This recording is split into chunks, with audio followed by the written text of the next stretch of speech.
En primer lugar, por mencionar la situación de Pablo como contertulio, yo creo que también es más fácil ser contertulio. Tú vas aquí a asumir tu papel que ser periodista dentro de una redacción. Y yo hablo con conocimiento de causa porque he sido durante muchos años periodista dentro de una redacción y creo que hubo momentos mejores en los que teníamos más margen de maniobra. Y llegó un momento en el que lamentablemente tuvimos que tomar la decisión de irnos. Y yo creo que no es un hecho aislado, sino que cada vez más personas, sobre todo en el ámbito de los que estamos especializados en información internacional, porque una de las consecuencias de lo que hablaba antes, de la entrada del poder financiero, fue el hecho de que se redujera. Una de las primeras cuestiones que se redujo fue las redes de corresponsales y de enviados especiales. Porque aquí volvemos una vez más a lo que se ha dicho en esta mesa, porque lo que importa no es tanto el tema de la ideología, sino el tema del dinero a todos los niveles. Entonces, había otras prioridades, no es que no haya dinero, Cebrián cobra entre 11 y 12 millones de euros al año, el dinero lo hay, pero hay otras prioridades, ¿no? Entre estas otras prioridades se queda fuera de ellas la información internacional de calidad. Fue una de las primeras víctimas en caer. Entonces, a partir de ese momento se cierran corresponsalías en todo el mundo. El Boston Globe, un diario de prestigio con una información internacional estupenda, cerró todas sus corresponsalías.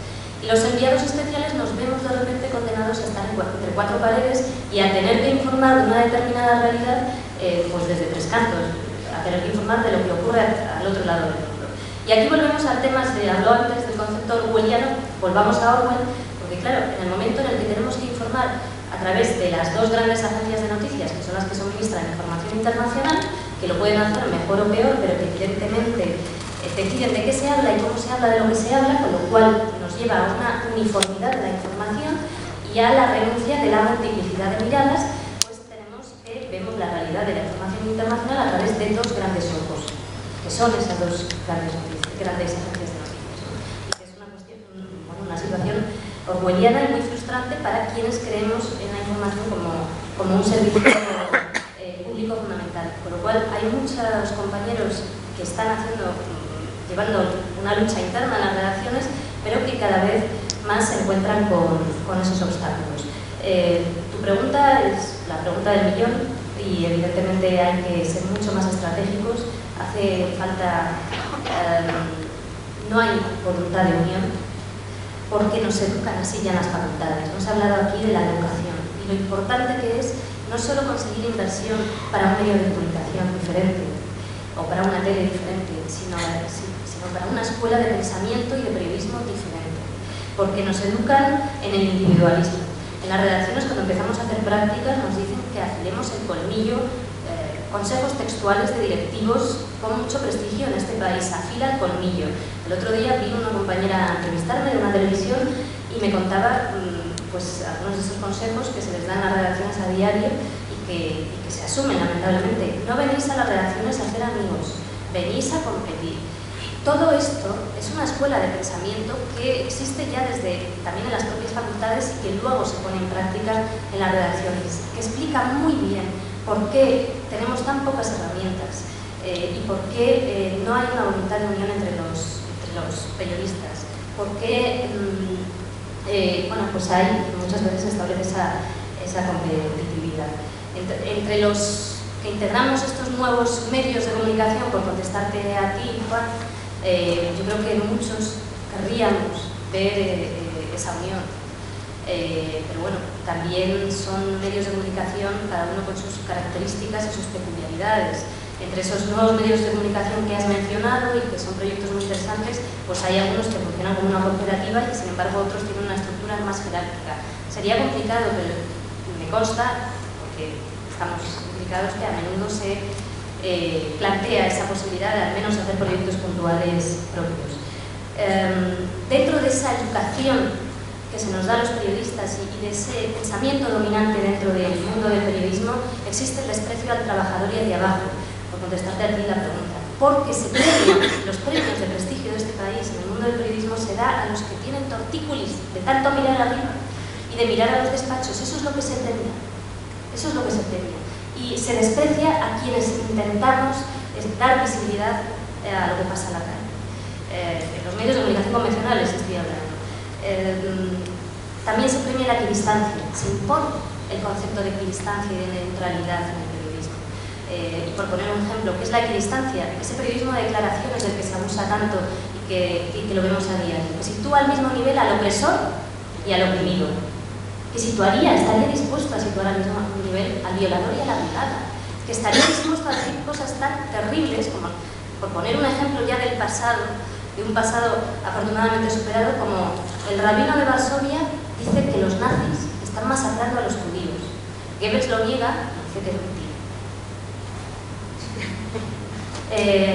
Nelson Mandela dice que en Sudáfrica se practica el apartheid y la persecución contra los negros a los que se discrimina. El gobierno de Pretoria dice que no, es que son los negros los que están maltratando a los blancos y abusando de los blancos.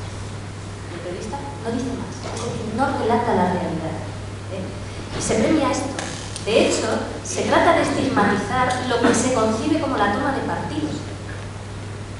Cuando los periodistas tenemos que tomar partido, por Dios, un poco de sensatez, tenemos que tomar partido por los derechos humanos, tenemos que establecer líneas rojas, tenemos que tomar partido por la verdad, tenemos que tomar partido contra la opresión.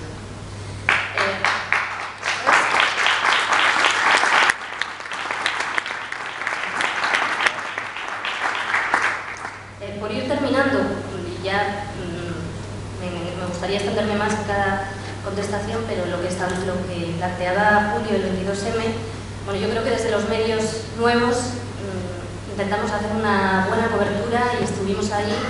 Estamos ante un nuevo fenómeno sociológico incluso, porque el 22M trae a la escena nuevos sujetos políticos.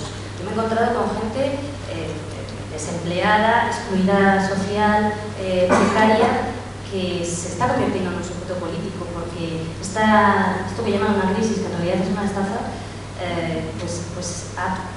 nos ha llevado a esta situación y sin embargo pues es algo que realmente a mí me parece desde un punto de periodístico y sociológico y político muy interesante y está pasando desapercibido.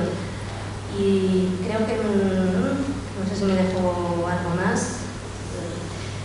Por contestar a la última pregunta, bueno, yo creo que son situaciones diferentes y aquí necesitaríamos bastante tiempo para profundizar en ello, pero en líneas generales creo que, por poner el ejemplo de Egipto, ¿no? Que es otro, en Egipto ganó un gobierno con un estrecho margen, nos podría gustar más o menos el gobierno de los hermanos musulmanes. Yo he sido muy crítica de los hermanos musulmanes, pero lo que hubo después fue un golpe de Estado, claramente, ¿no?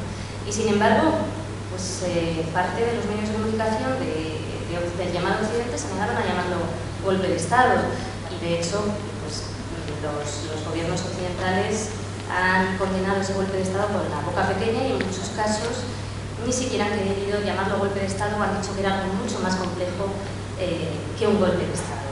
¿Qué quiero decir con esto? Lo que hay detrás de cada escenario, de cada situación, no se puede analizar aisladamente, menos en el siglo XXI.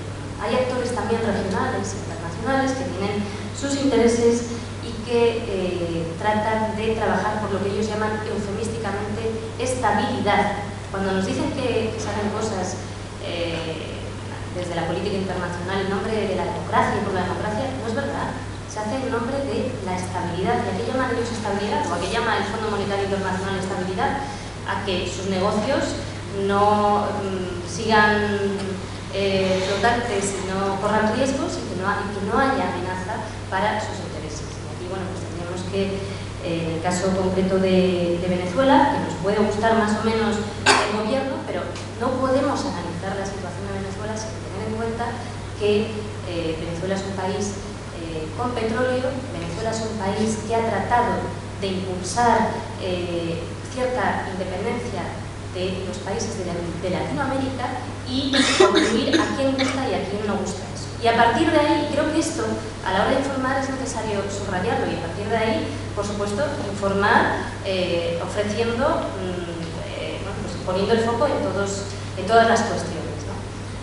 Y no sé si me olvido alguna pregunta más. El dinero.